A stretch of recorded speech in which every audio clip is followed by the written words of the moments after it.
Hello everyone, welcome back to Beyond the Court. This season is nothing short of a brand minus new chapter for the Thunder. With 68 wins, they've firmly established themselves among the league's elite. And for the first time, they're standing toe minus to minus still with the all minus time great teams. Just one step away from the championship. They've already touched the threshold of greatness.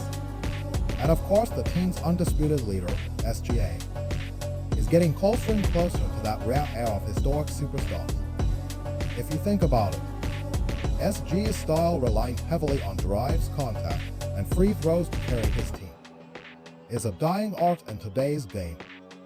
The last guy to use that style, ride it all the way to the finals and actually win the championship, we probably have to rewind nearly 20 years, back to the summer of 2006. When Dwyane Wade lit up the basketball world. That finals run had everything.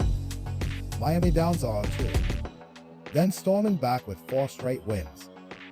One of the most dramatic comebacks in NBA history. But at the same time, Wade averaged over 16 free throw attempts per game in the series.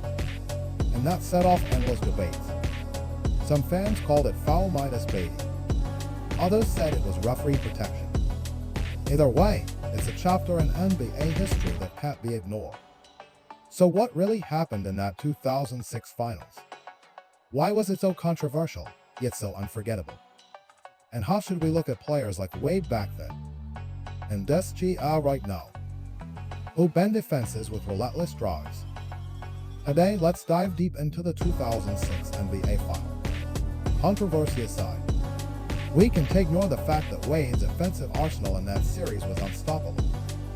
Whether it was isolation drives, pull minus up jumpers, or clutch free throws down the stretch, he carried himself with a Jordan minus like dominance.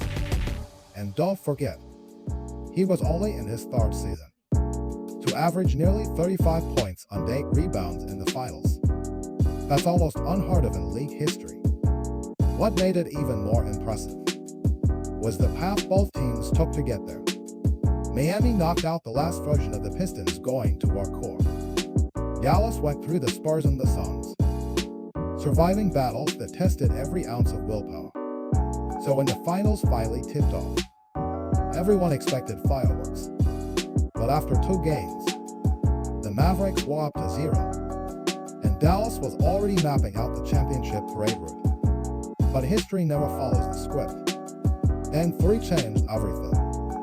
Dallas led by 13 in the 4th quarters, and it looked like they were about to go up 3-0. Then Wade exploded 11 points in just a few minutes, dragging Miami back with a 16-4 run. Every camera was locked on him. Even Mark Cuban on the sidelines had that uneasy look on his face.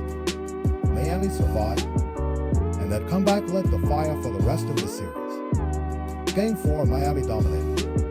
Wade dropped 36, and suddenly the series was tied. Game 5, the most controversial of them all.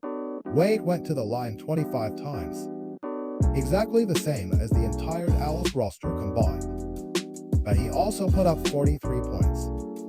Even if you set aside the whistle talk, his ability to deliver under that kind of pressure was terrifying. By Game 6, Pat Riley told the team, "Pack for 1 game only. No Game 7, no retreat." And he was right. Wade carried Miami across the finish line, and the Heat were champions for the first time in franchise history. That night, Wade really did become the Jordan of South Beach. Of course, rules matter too. Back in 2004, the NBA introduced the no minus hands check rule, which prevented defenders from using their hands or forearms to control ball handlers on the perimeter. For slashers, it was paradise. Guys like Ginobili in 2005, Wade in 2006, they were the biggest winners of that change. And while Avery Johnson was still obsessed with trying to contain Shaq, he underestimated Wade as the true threat. The numbers tell the story. Shaq averaged just 39 and 10 in the finals.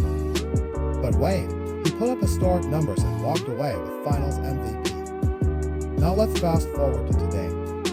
SGA feels like a modern continuation of Wade's style. A cheap is not ignoring the 3 minus point shot. But his bread and butter is still mid-range pull minus ups, crafty drives, and manipulating tempo. In an era dominated by spacing and threes, his old minus score reliance on slashing makes him stand out, and makes him incredibly effective. So here's the bottom line. In 2006, Wade proved that relentless attacking, drawing fouls and forcing defenses to collapse, could still be the key to winning it all. And nearly 2 decades later, as we watch SGA lead the Thunder in similar fashion, we're reminded that the game may evolve. We always make them, but the courage to drive into the paint, take the hits, and keep coming back, that's the timeless mark of a true superstar.